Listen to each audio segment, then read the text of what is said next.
আমরা অলরেডি হয়তো জানি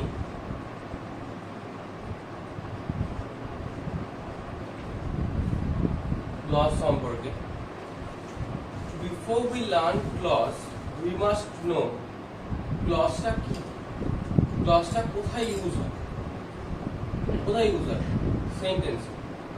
তাহলে সেন্টেন্স যখন ক্লজ ইউজ হচ্ছে তাহলে ক্লজের স্ট্রাকচার কি, how clause can be used within a sentence. আমরা যদি জানি সেন্টেন্স কি, তাহলে আমরা জানি সেন্টেন্স কোনটা,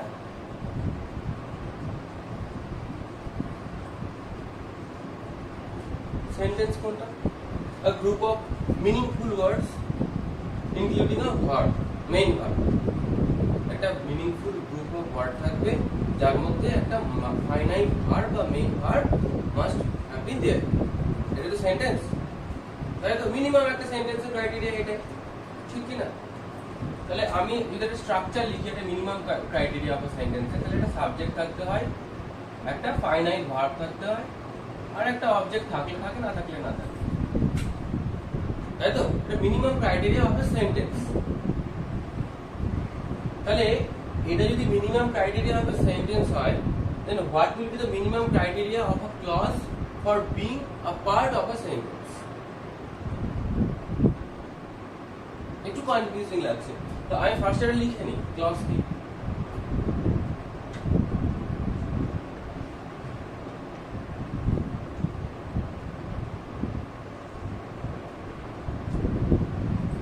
Clause is also considered as a part of a sentence.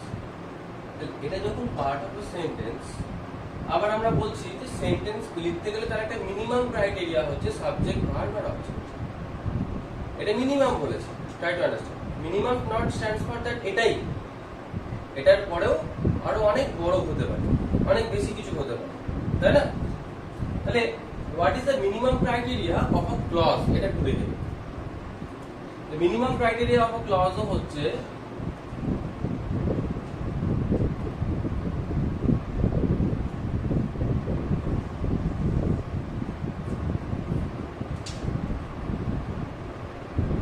একটা যে কোনো ক্লজ, আমি পরে আসছি what are the types of clause and anything, whatever, if you want to learn or if you want to know what is the basic structure of a clause, this is the basic structure. There must have been বলবো না, থাকতে পারে, তবে একটা finite verb এটা কিন্তু ক্লজে থাকবে।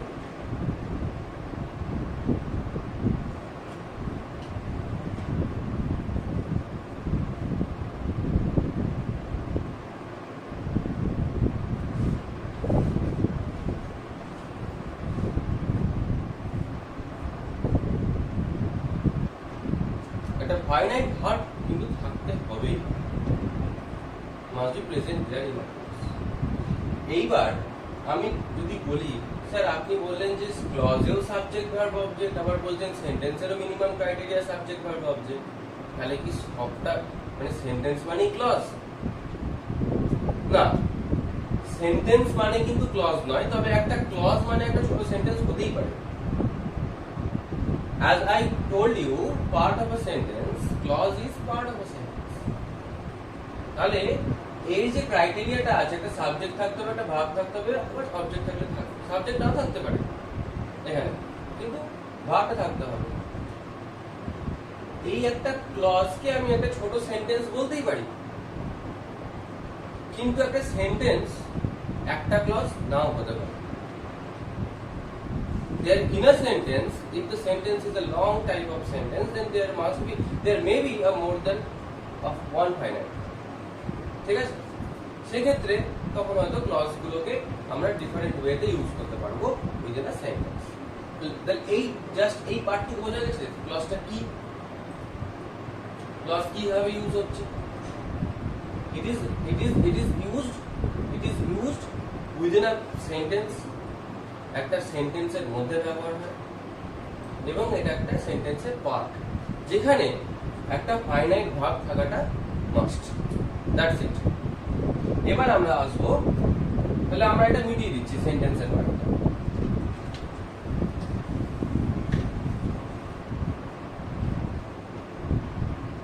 এবার আমরা আসবো ক্লজ টাইপ অফ ক্লজ।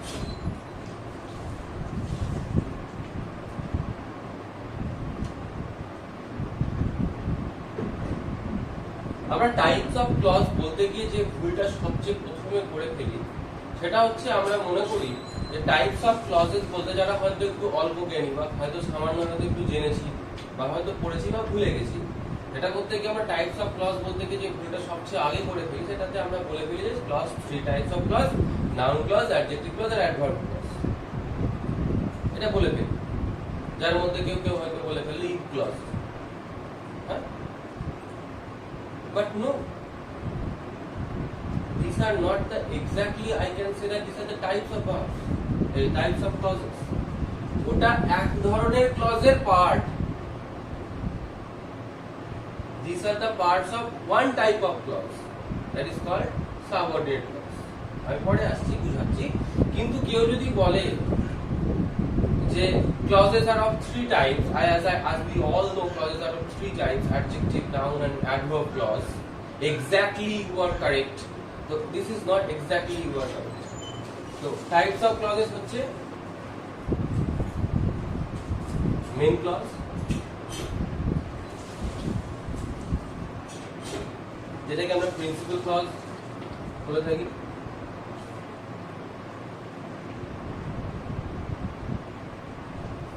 আর একটা হচ্ছে কোঅর্ডিনেট ক্লজ।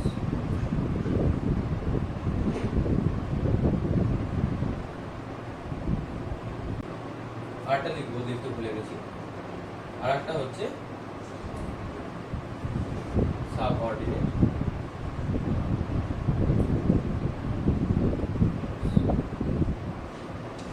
তার মধ্যে এটা আর এটা, দিস আর দা মেন।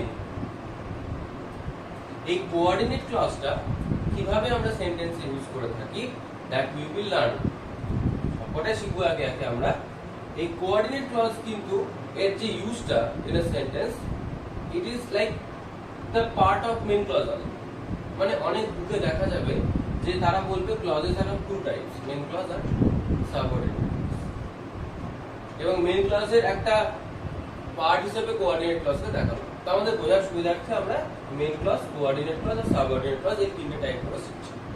ঠিক আছে? মেন ক্লজ মানে main part of a sentence. সোজা কথা, আমি কি বলেছি? Part of a sentence.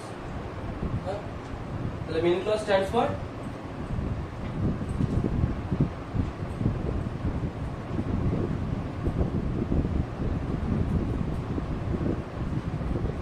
Main part of a sentence. তাহলে সাবঅর্ডিনেট ক্লজ বা কোঅর্ডিনেট ক্লজে যাওয়ার আগে আমাকে এই main part of a sentence বুঝতে হবে।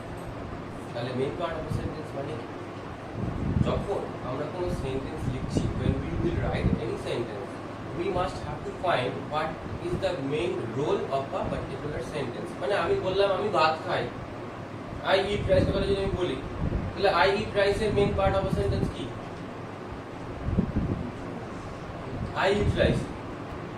একটা সেন্টেন্সের মধ্যে যে অংশটা মেইন রোল প্লে করছে, তাহলে main part of a sentence বলতে গেলে আমরা কি করব? যেটা আমাদের মেইন অংশ। আমি এক্সাম্পল দিয়ে যদি আমি বুঝি, আগে একটা ভালো কথা যদি আমি এক্সাম্পল দিয়ে বোঝাই, তাহলে আমি বলতে পারি, আমি একটা অন্য এক্সাম্পল দিচ্ছি।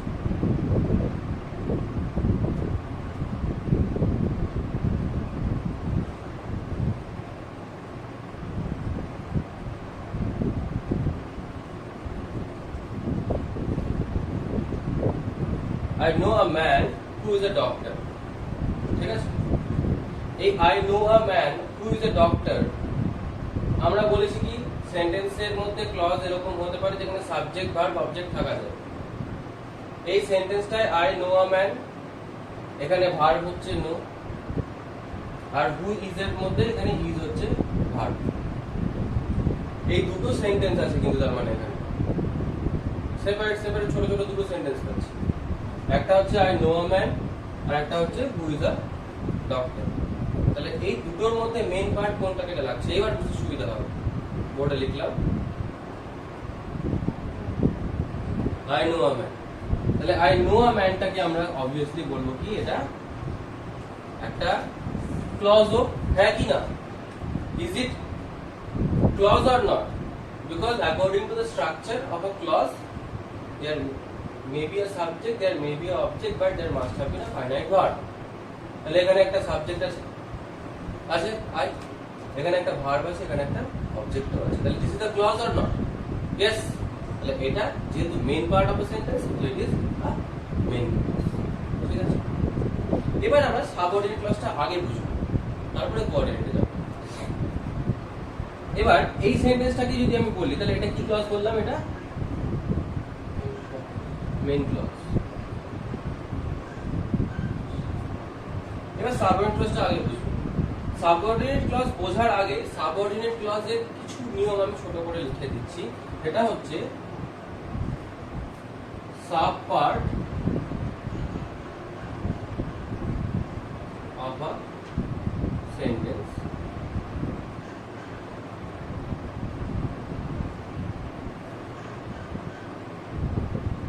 জয়েন্ট, এটা জয়েন্ট বলতে ইজ জয়েন্ট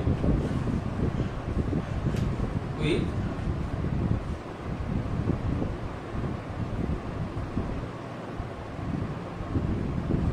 subordinate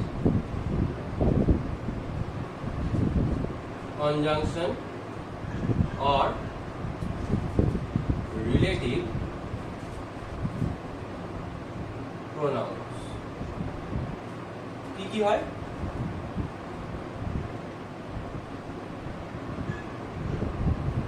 কি হয় বললাম? সাবঅর্ডিনেট কনজাংশন, সাবঅর্ডিনেট ক্লজ গুলো কিরকম হয়? Sub part of a sentence, মানে মেইন পার্ট নয়। মেইন পার্ট তো মেইন ক্লজ চলে গেছে। Sub part of a sentence, তাহলে আটটা পয়েন্ট আমরা লিখতে পারি। যদি এটা সাব পার্ট অফ আ সেন্টেন্স হয়, if subordinate clause is sub part of a sentence, then there is no use of subordinate clause without the help of main clause। লিখতে পারি কথাটা, রাইট? তাহলে এটা আমরা লিখতেই পারি, no use without the main clause, correct? তাহলে subordinate clause কোনোদিনই মেইন ক্লজ ছাড়া ব্যবহার হয় না উইদিন আ সেন্টেন্স। তাহলে সাবঅর্ডিনেট ক্লজ এটা sub part of a sentence. আর একটা জিনিস importantly, joint with subordinate conjunction or relative pronouns। I will tell you that you just find out what are the subordinate conjunctions and relative pronouns। এটা যদি আমি বলি তাহলে তোমরা পড়বে না, নিজেরা বের করবে। তবে আমি কিছু একটা এক্সাম্পলস দিয়ে দিচ্ছি, what are the subordinate conjunctions and the relative pronouns, who, which, when, where, what। relative pronouns এর মধ্যে that, which, these are the relative pronouns and subordinate conjunctions। This you can find out। তাহলে এইগুলো যখন থাকে সেন্টেন্সে, বিশেষ করে এই লিঙ্কার গুলো থাকে, তাহলে এখানে দেখো এটা হচ্ছে কিন্তু সাব কনজাংশন। ঠিক আছে, অ্যাকচুয়ালি সাবঅর্ডিনেট কনজাংশন হিসেবে নয় বোধহয়, এখানে আমাদের রিলেটিভ প্রোনাউন হিসেবে ইউজ হচ্ছে। হু ইজ আ ডক্টর, ম্যানটাকে রিলেট করছি আমি, রিলেটিভ প্রোনাউন হিসেবে ইউজ হচ্ছে এখানটায়। ঠিক আছে, তো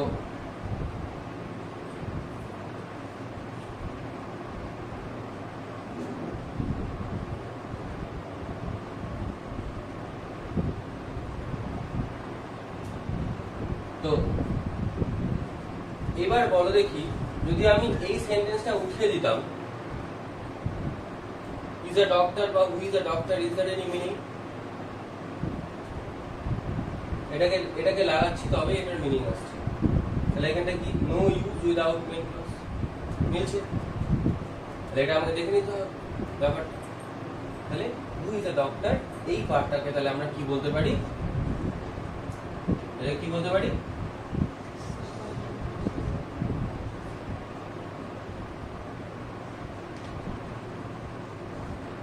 এই পার্টটাকে আমরা সাবঅর্ডিনেট ক্লজ বলতে পারি, right? No any confusion everyone? এবার আসবো হোয়াট ইজ কোঅর্ডিনেট ক্লজ। তো হোয়াট ইজ কোঅর্ডিনেট ক্লজ? এখানে তো আমরা একটা সেন্টেন্সের মধ্যে দিয়ে আমরা তোমার মেইন ক্লজ আর সাবঅর্ডিনেট ক্লজটা পেয়ে গেলাম। আমরা কোঅর্ডিনেট ক্লজের একটা পয়েন্ট দেখে নিই।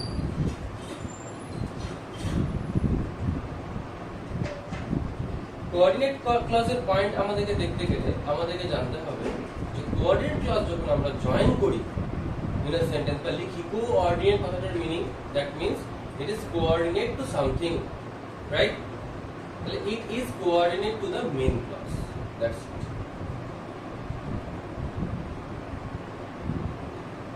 তার মানে two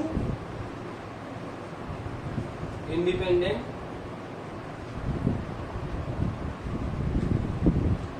clauses, তাহলে independent clauses বলতে মেন ক্লজ বা প্রিন্সিপাল ক্লজ, তাই না? ইন্ডিপেন্ডেন্ট ক্লজ কারা? মেন ক্লজ কিংবা প্রিন্সিপাল ক্লজ, এরা কারা? এদেরকে আমরা কি বলতে পারি?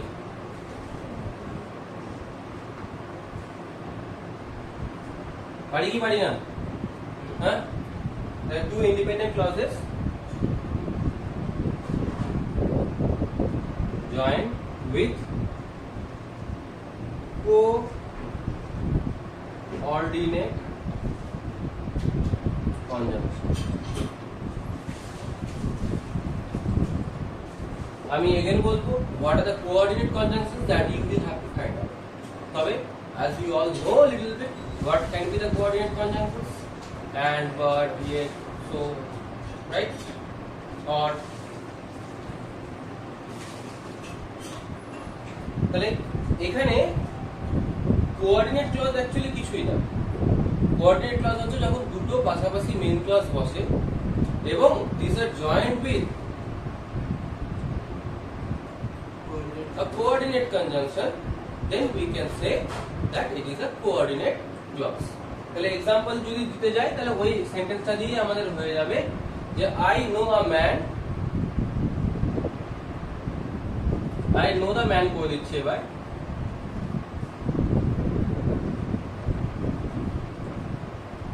and simply আমি করে দিলাম and দিয়ে, অন্যরকম ভাবে ভাবা যেতে পারতো।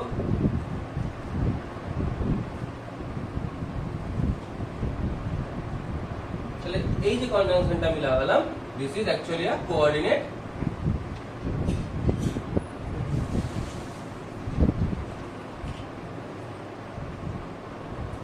coordinate conjunction, right?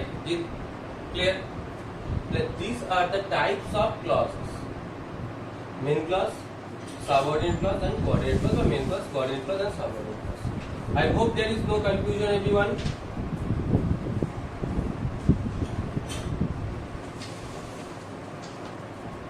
Clear? এবার আমরা subordinate clause কে কয় ভাগে ভাগ করা হয় সেটা একবার দেখে নেব শর্টে। কিন্তু তার আগে একটা জিনিস, মজার জিনিস দেখে নাও। The examples that I have given you for teaching main clause, subordinate clause, and coordinate clause, there you can find, দেখো, I know a man who is a doctor, এটাতে রিলেটিভ প্রোনাউন ইউজ করলাম। এখানে সেন্টেন্সে দুটো sentence আছে, দিয়ে একটা sentence তৈরি হয়েছে, একটা মেন ক্লজ আছে, একটা সাবঅর্ডিনেট ক্লজ আছে, ঠিক আছে? রিলেটিভ প্রোনাউন দিয়ে যখন কোঅর্ডিনেট সাবঅর্ডিনেট কনজাংশন দিয়ে যখন আমরা একটা subordinate conjunction subordinate clause join করছি একটা মেন ক্লজের সঙ্গে, সেই ধরনের সেন্টেন্সগুলোকে আমরা কি সেন্টেন্স বলি? When we have a sentence with a subordinate conjunctions or relative pronoun that joins a subordinate clause along with a main clause, the type of sentence will be called a complex sentence. এই পুরো সেন্টেন্সটাকে কি বলছে? জায়গাটা খুব, এই পুরো সেন্টেন্সটা তাহলে কি বলছে? The entire sentence will be called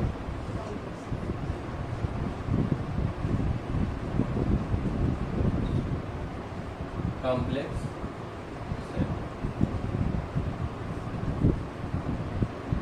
right?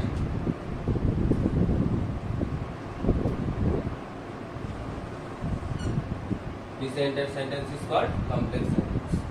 আর যখন one or two or more main clauses are joined with coordinate linkers, they are called compound sentence.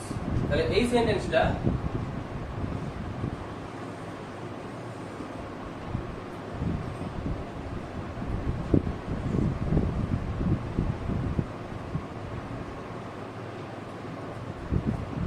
compound sentence, or the sentence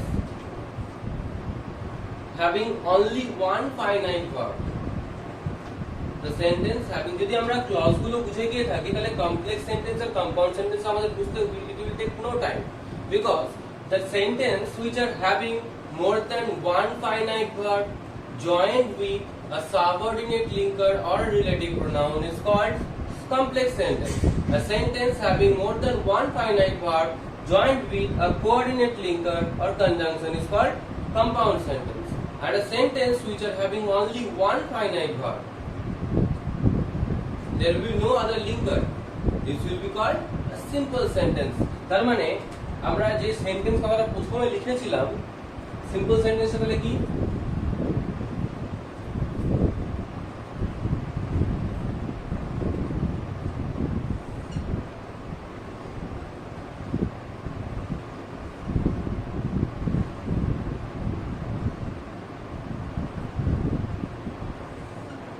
only one finite verb.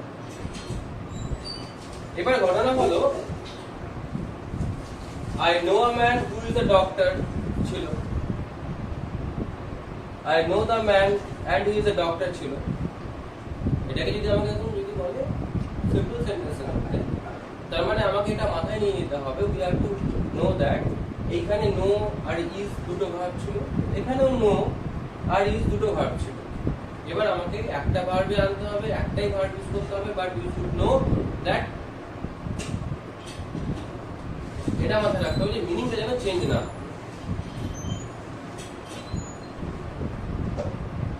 তোমরা করবে বলো,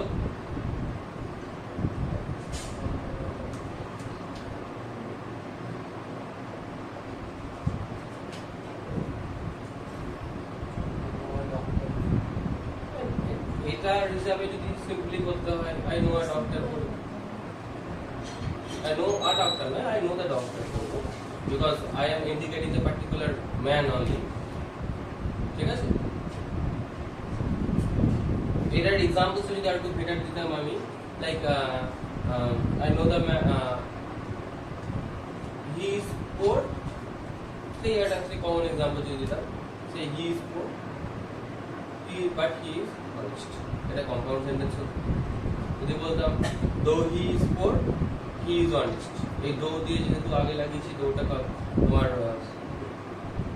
subordinate conjunction, তাই ওটা হয়ে যেত complex sentence. ঠিক আছে, despite being poor আমরা করতাম despite being poor he is honest, এই despite being poor টা এটা সেন্টেন্স হতো না, কারণ এটা একটা ফ্রেজ হতো, despite being লাগিয়েছি, being টা কোনো মেইন ভার্ব নয়, he is poor টা he is poor থেকে যেত। লাইক দ্যাট এখানে একটা মানুষকে আমি চিনি যে হয় ডাক্তার, এখানে বলছে মানে এখানে বলছে আমি মানুষটাকে চিনি এন্ড সে একজন এবং সে একজন ডাক্তার। ঠিক আছে, তাহলে আমি এখানে সিম্পলি কি বলবো, I know the doctor, simply আমি বলে দিব I know the doctor.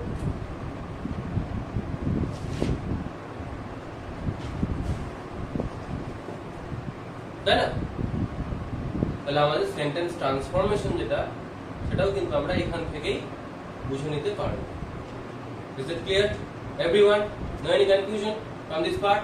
So I can drop the code and I will tell you something about subordinate clauses.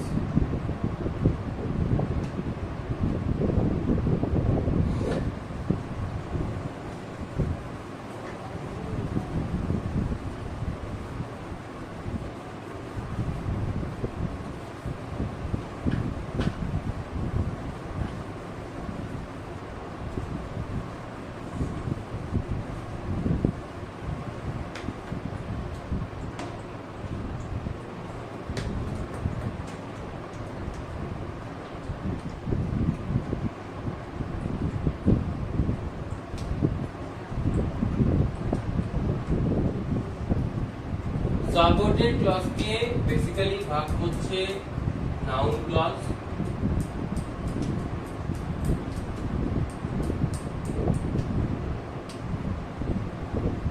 adjective clause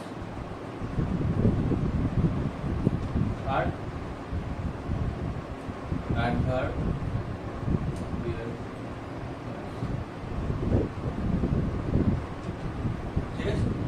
এই যে noun clause, adjective clause and adverbial ক্লজে ভাগ করছি, তারই part ওই সমস্ত ইফ ক্লজই বলো বা যাই বলো। These are not actually any of the bifurcation of a type of clause. Keep it in your mind. এটা মাথায় ঢুকিয়ে রাখো, এবং এই ভুলটা next time being a learner you should not do.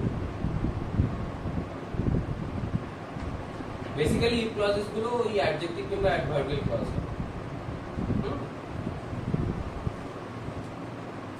এবার ঘটনা হচ্ছে what is noun clause, what is adjective clause, what is adverbial clause. আর সেগুলো কিন্তু অবভিয়াসলি কার হয়? সাবঅর্ডিনেট ক্লজের।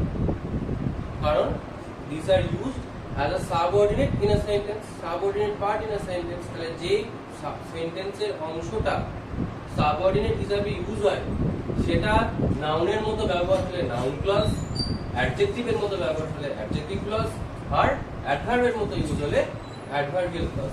এবার আমরা জানি যে what is the noun clause, sorry what is noun, naming ওয়ার্ডকে বা নামকে কিছুকে ইন্ডিকেট করে, ঠিক আছে? আমরা রাইট। অ্যাডজেক্টিভ মানে নাউনের কোয়ালিটি বা কিছুকে যদি এমফাসাইজ করছি, আর অ্যাডভার্বিয়াল মানে ভার্বের কোয়ালিটি বা কোয়ান্টিটিকে যদি কেউ এমফাসাইজ করছে, ঠিক আছে? তাহলে এবার আমাকে কেউ তোমরা এক্সাম্পলস দিতে পারবে এরকম করে তিনটে ক্লজের?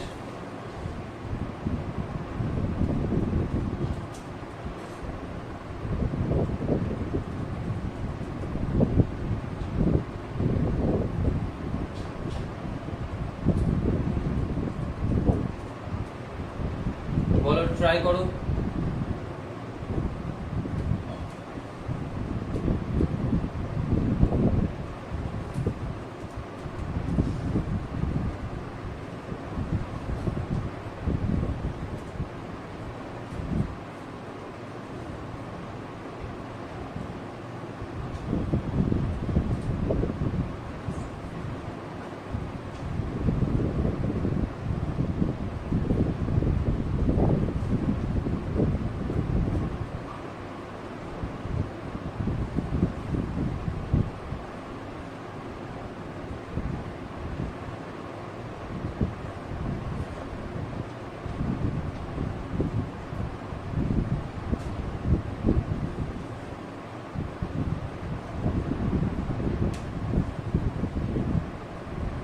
কি বললাম?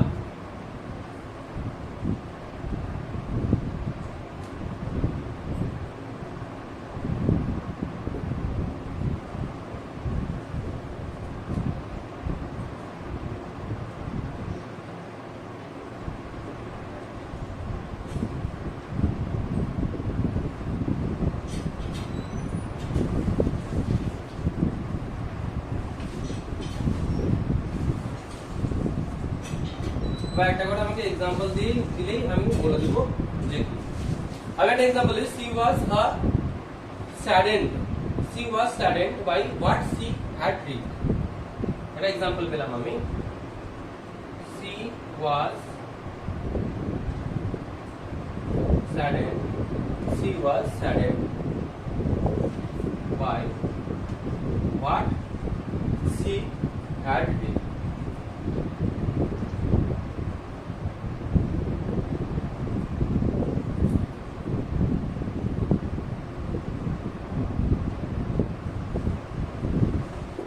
দেখো, she was saddened by what she had read। এই এক্সাম্পলটাই she was saddened, এটা একটা sentence that will be considered as main clause। আর সাবঅর্ডিনেট ক্লজ কোনটা? by what she read, এটা। এবার এই সেন্টেন্সটা পড়ে বোঝার চেষ্টা করো, what does this particular part of the sentence identifying or emphasizing for this part of the sentence? or it has a meaning that can be taken as the noun, or that only indicating the emphasizing the noun itself. বুঝো এখানে C আছে, ওয়াজ আছে, saddened আছে। দুঃখিত, ওয়াজ verb,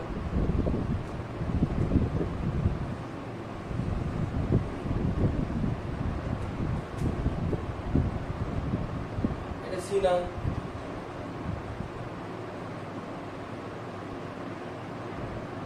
এবার বলো এখানে এই পার্ট অফ দ্য সেন্টেন্সটা কি হিসাবে মনে হচ্ছে?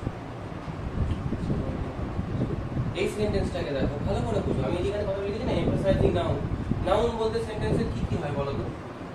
সাবজেক্ট অর অবজেক্ট হয়, বেসিক্যালি কিন্তু সাবজেক্ট হয়, তাই না?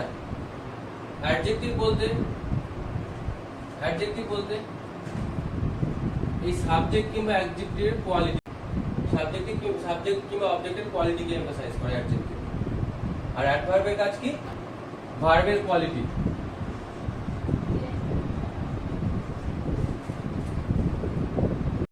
তাহলে নাউন ক্লজ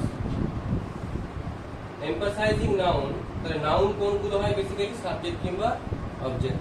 তবে সাবজেক্টকে ধরে নেব, বুঝতে সুবিধা হবে। অ্যাডজেক্টিভ ক্লজ এমফাসাইজিং অ্যাডজেক্টিভ, তার মানে সাবজেক্টের কোয়ালিটি বা কোয়ান্টিটিকে যখন আমরা বোঝাবো তখন সেটা হবে অ্যাডজেক্টিভ ক্লজ। ঠিক আছে? মানে দেখা গেল সাবজেক্ট সি, তার ভালো মন্দ কাজটাকে এমফাসাইজ করছি পরের সেন্টেন্স, তখন সেটা হয়ে গেল অ্যাডজেক্টিভ ক্লজ।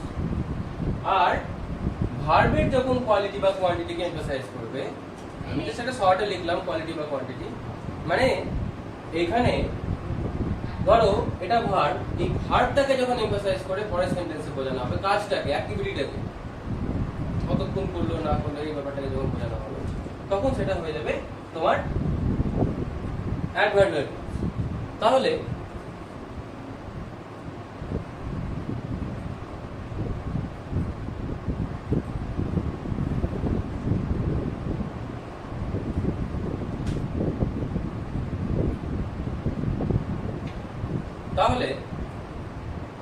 আমাকে বলো যে এই যে সেন্টেন্সটা হোয়াট সি হ্যাড রিড, এটা কি ভার্বকে এমফাসাইজ করছে? করছে কি? Is it emphasizing the verb? মানে quality or quantity of the verb না, স্যাডেনকেও মনে হয় বোঝাচ্ছে না, সি কেই বোঝাচ্ছে direct. That's why it is a noun clause. ব্যাপারটা বোঝাতে পারলাম? এবার আসছি adjective clause. Mia is the person whose family owns a horse ranch. Mia is the person whose family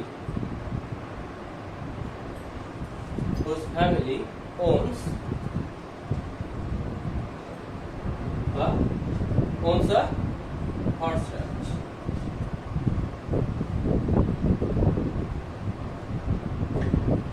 এখানে দেখো মিয়া is the person whose family owns, তাহলে মিয়া is the person টা main clause,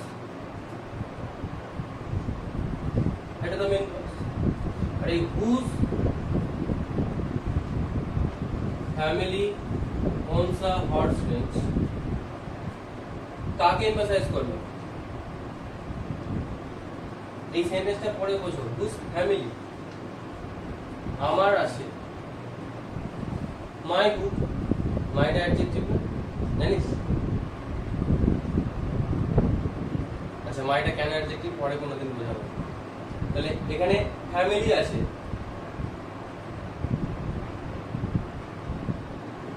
ফ্যামিলির আছে, মিয়া is the person.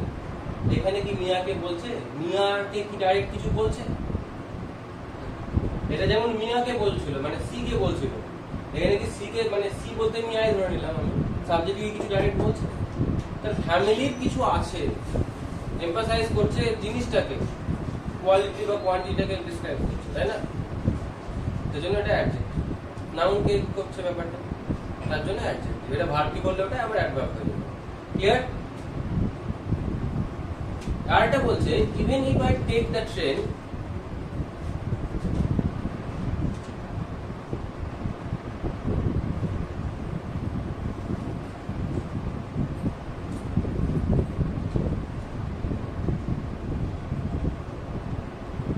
even if I take the train, I still might be late to my appointment. I still